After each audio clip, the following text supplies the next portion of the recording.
one of the ways to access the divine that's common across all spiritual practices is meditation. Um, and meditation comes with a certain baggage. So I'd like to talk about really the spectrum of meditation possibilities. At the one end, this is sort of where we start out at, especially if we have a busy, chaotic mind that we have trouble just focusing on anything, that we tend to jump from one thought to the next. So some of the practices that are valuable at the beginning, if we have a jumpy mind, are forms of meditation that are forms of concentration, really. So this might be like counting with your breath, 1, 2, with your breath. Each breath you count a number and remain with the counting and the breathing. Just at a natural breath pace. See if you can get to 10. It doesn't sound that hard, but it might be more challenging than you would think. So that would be a form of concentration, or focusing in your mind on a single mantra, a single phrase, maybe the word love or God or Jesus, or that's another form of concentration. When we sort of allow our mind to focus on, remain focused for an extended period of time, then mindfulness can be helpful. In mindfulness, we recognize that there's still activity in the mind, and we remain conscious of it. So we allow the activity to take place, and we focus on it, and we allow it to be without getting attached to any one particular thought. So this is slightly more removed from the conceptual mind. We watch what's happening, we're attentive to what's happening, we're not trying to change anything that's happening, and we remain present with that. Then we can step back a little further. We can allow the mind to still be there, do what it does, but rather than focus on the mind, on the emotions that are arising within this body-mind, we can turn our focus, you can say, back to the awareness itself. In other words, there's activity happening in the mind, the thought stream is happening, but our awareness of that is something other than the thought stream itself. So we can become curious about that and just step back into that sense of awareness. The thought stream may still be happening, the emotions may still be occurring, but we can, instead of focusing on the objects, in other words, the thought streams and the emotions, we can just step back more fully into just that simple sense of awareness itself. You could say consciousness, awareness. I use those two terms interchangeably. Or even simple noticing. So the sense of noticing, the awareness, the consciousness itself prior to those objects. So we can just rest in that.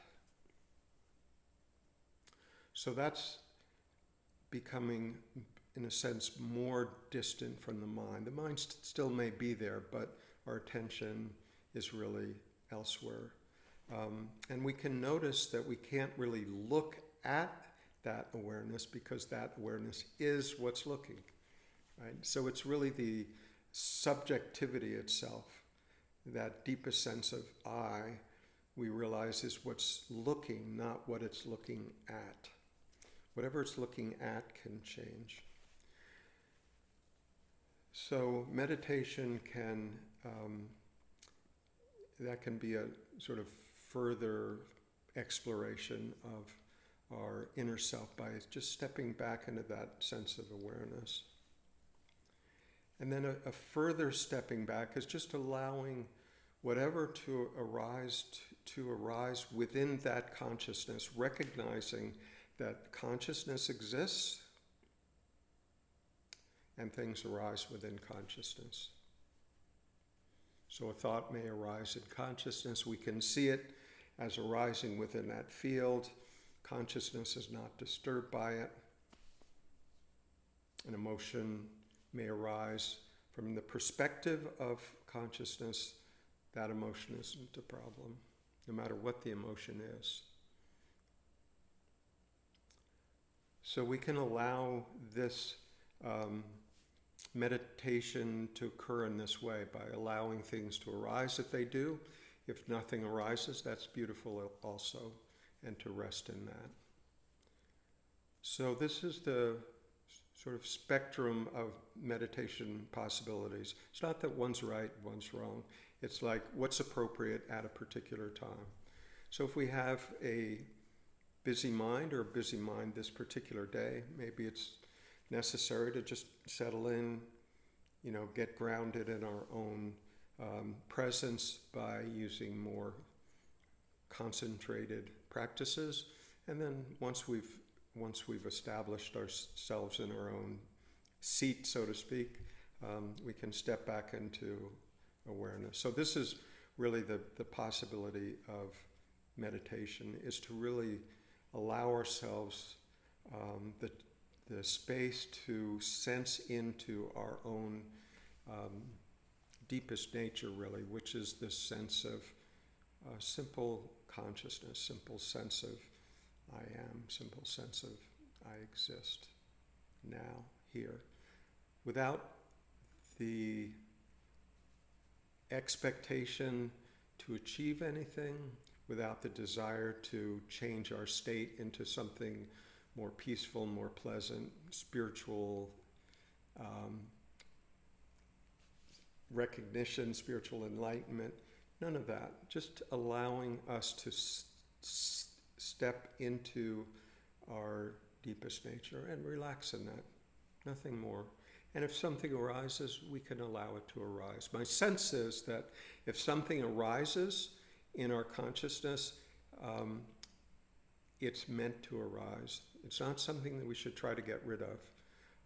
If we've kept a lid on our emotions for a long time, perhaps decades, or an old story, and it starts to arise in meditation, rather than try to make it go away because I'm trying to meditate, it's really an opportunity to let it arise into our consciousness and free it in that sense. By not judging it, by allowing it to be there, giving it the light of consciousness, transparency, let it be seen. Give it its day in the sun.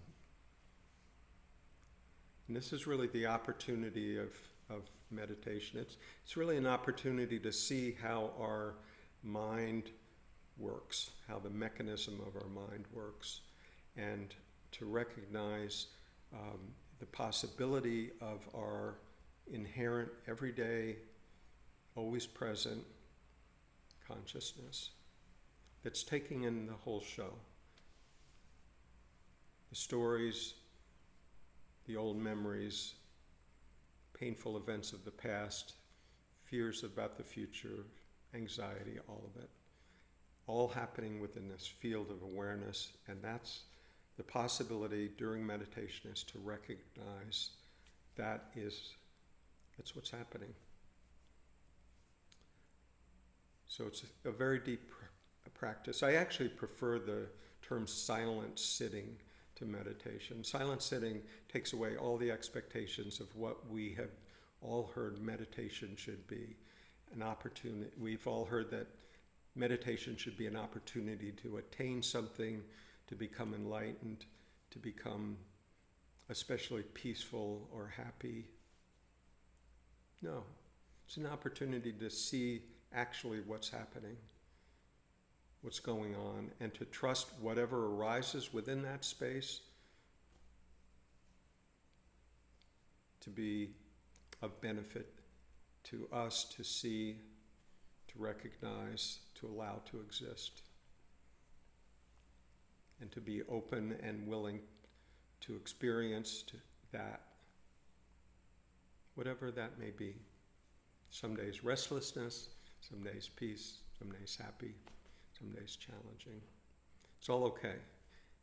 That is the opportunity to invite life into our experience without reservation. And that's really it's actually practice for our entire life, because that is the possibility, is to invite life as a whole into our experience, whether we're sitting in meditation or just walking down the street, or being at home with the family, or being at work, or being in challenging situations. Doesn't matter. All opportunities to allow life to teach us its deepest meaning.